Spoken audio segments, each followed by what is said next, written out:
Bonjour à tous, c'est Lothar Killer qui vous parle donc pour un nouveau commentaire d'épisode de la série animée Lego Ninjago, saison 11, épisode 18, An Unlikely Ally, ou en français, un allié improbable, là encore titre que j'ai moi-même traduit car je n'ai pas de traduction officielle française pour le moment quand j'enregistre cette vidéo. Et donc un épisode qui commence bien sur les déboires de Nia, car en effet, malgré le fait que la glace soit de l'eau congelée, bien elle n'arrive pas à la manipuler, ce qu'elle explique là encore à Jay et Cole qui lui disent que ce serait beaucoup plus facile si elle pouvait le faire afin de déblayer la neige du toit des maisons et ça rendrait leur travail beaucoup plus simple. Mais Nia, hélas, ne peut rien faire et forcément, ça la rend un peu triste. Donc là encore, elle parle à Sorla. Donc c'est vrai que l'épisode précédent, c'était Kai qui était tout triste, qui n'ait plus de pouvoir et donc qui parlait à Sorla. Et donc là, c'est un peu maintenant sa sœur qui fait la même chose.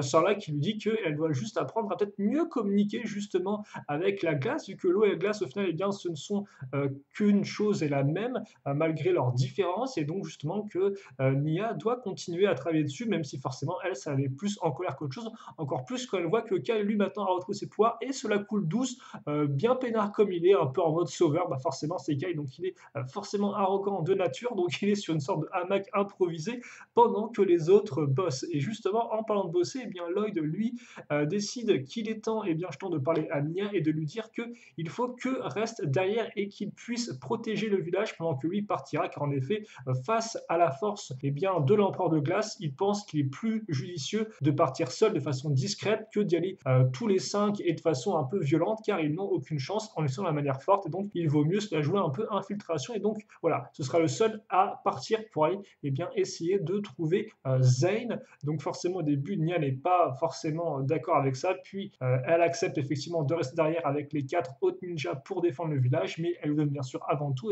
le signal, enfin l'émetteur qui permettra, le récepteur qui permettra de réceptionner le signal du mecha afin qu'il sache au moins par où il va là encore. Je vous rappelle que Lloyd qui avait parlé précédemment à Sorla du chemin à suivre justement pour se rendre dans la forteresse de l'Empereur de Glace où visiblement est enfermé Zane. Mais justement, vous notez bien qu'il y en a un qui a l'œil sur nos héros, c'est bien sûr le général Vex avec son espèce de tablette de glace qui peut donc voir un peu ce qui se passe en dehors du château, ce qui est quand même très pratique, je tiens à dire, pour la suite de l'intrigue.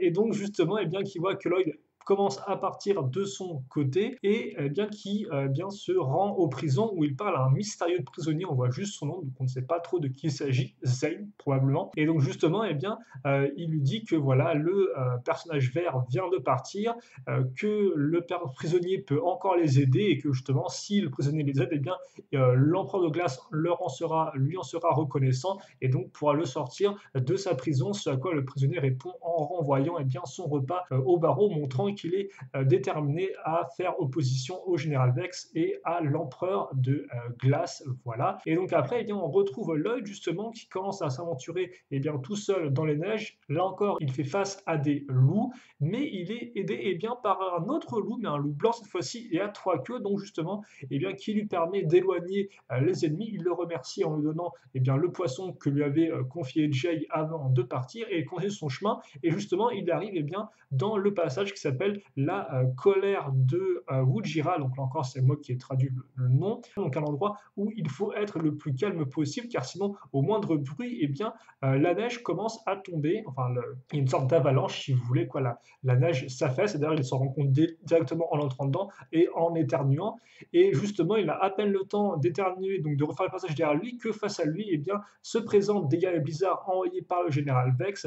Et donc, un affrontement commence. Et là, justement, Lloyd se sent dépassé. Et donc, il décide de crier dans le passage afin justement que la neige tombe et ensevelisse tout le monde, vu qu'il était lui allongé et à ça de se faire glacer par les guerriers blizzards. Et quand il se réveille, il est face là encore au loup. Les guerriers blizzards ont disparu et donc forcément le loup, on peut le supposer, l'a sauvé et donc décide de continuer son chemin avec Lloyd. Lloyd qui finira par retomber sur le Land Bounty, donc on peut supposer quand même qu'il a marché beaucoup de fois, enfin longtemps, car en effet, souvenez-vous du premier épisode, les ninjas là aussi marchent quand même beaucoup pour partir du Bounty et atteindre le village. Donc il trouve le Bounty, il rentre dedans mais tout est cassé et donc il décide de s'arrêter là pour la nuit. Il allume justement une petite lanterne, prend un kit de premiers soins et donc dort avec le loup blanc et justement se dit qu'au fait c'est une très mauvaise idée de partir tout seul parce que même s'il arrivait à trouver Zane, il n'aurait pas besoin de retourner à Ninjago et donc il décide de revenir au village le lendemain jusqu'à ce que justement dans la nuit il soit réveillé par eh bien, un signal sur son récepteur qui lui indique que le mecha est proche et donc que justement avec le mecha, eh bien, il pourra affronter l'empereur de glace sur son propre, au même niveau entre guillemets. Et donc finalement, eh bien, ce qui le décide à ne pas revenir au village, mais plutôt à continuer avec le loup après avoir trouvé le mecha. Et l'épisode s'arrête là-dessus. Donc un épisode, c'est vrai, plutôt calme, qui montre le départ du voyage de Lloyd, donc tout comme la boîte de jeu, hein, souvenez-vous, avec le loup, le Lloyd le Lloyd et une forteresse de glace. Donc Lloyd, effectivement, qui est en chemin et qui se fait donc un nouveau allié, donc le loup qu'on n'avait pas encore vu jusqu'à présent, et donc qui risque d'amener des choses assez intéressantes par la suite. On peut imaginer des combats justement avec Lloyd et le loup qui se partagent les tâches. Là encore, on verra ça, je pense, dans le futur, en tout cas je l'espère. Et là encore, un peu plus d'informations sur le prisonnier, mais ça reste un peu sombre, donc on n'en sait pas vraiment trop sur lui. Donc on pense que ce soit Zayn, mais là encore, rien n'est dit, rien n'est confirmé. Donc c'est plutôt cool, peut-être plus de transition par rapport à l'action des deux précédents, mais qui permet justement d'embrayer sur le voyage de Lloyd. Donc j'espère voir la suite très prochainement. Et donc justement, on verra ce qui nous attend dans les prochains épisodes, excusez-moi. Et donc, quand on a des questions, des commentaires, n'hésitez pas à les poser, j'y répondrai avec grand plaisir comme d'habitude. Et puis pour le reste, on se retrouve très prochainement pour de nouvelles vidéos. Salut à tous et à toutes.